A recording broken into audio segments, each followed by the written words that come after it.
Okay, so let's start by talking about the first one, task achievement. As I said before, this is about answering the question, doing what the question tells you to do. So let's look at the band descriptor. This is a document which you can find on our website. You can also find it on the internet if you just Google or internet search band descriptor for writing task 1 academic. You will find this. It goes from band 9 all the way down to band 0.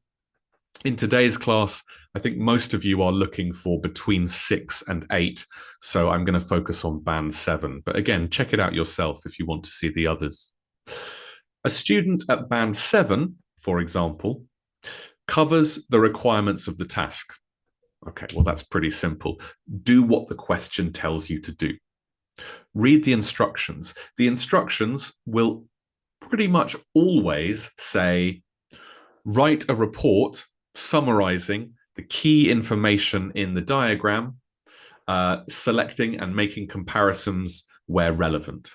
Something like that. So if you make comparisons where relevant, if you've summarized, if you've selected the key features, then you have answered the question.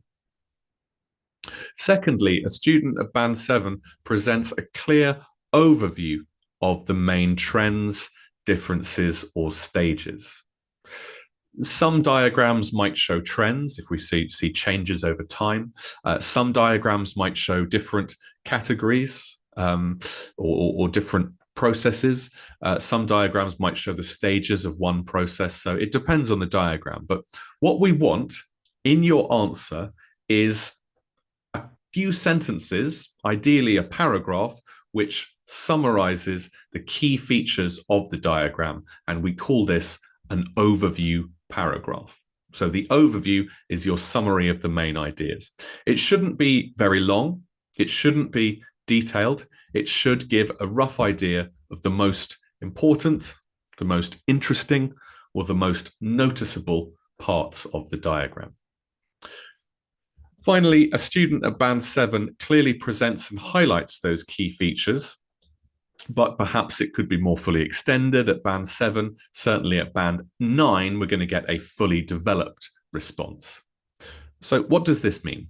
Well, if the overview is a summary, a very quick summary of the main points of this diagram, then the rest of your answer is going to develop and extend those ideas by giving data, by giving information from the diagram, and by making specific comparisons.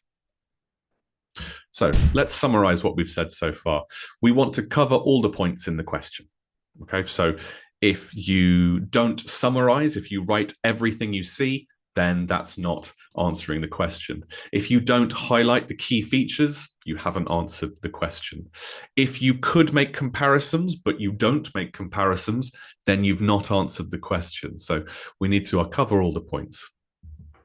An overview paragraph, I would say, is essential. It doesn't really matter where you put it. You put it at the end, after the introduction, as part of the introduction. As long as it's there and it's easy to find, you'll be okay. We want to present those key features in the overview and then give more information to support them or explain them in the main body paragraphs of your report.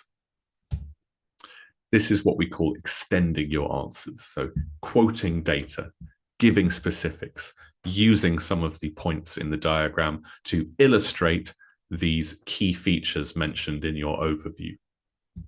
And of course, writing 150 words. Now, if you write less than 150 words, you're not automatically going to lose marks, but certainly it's going to be very difficult to score a band 9 if you've written 130 words. If you write more than 150 words, no problem at all.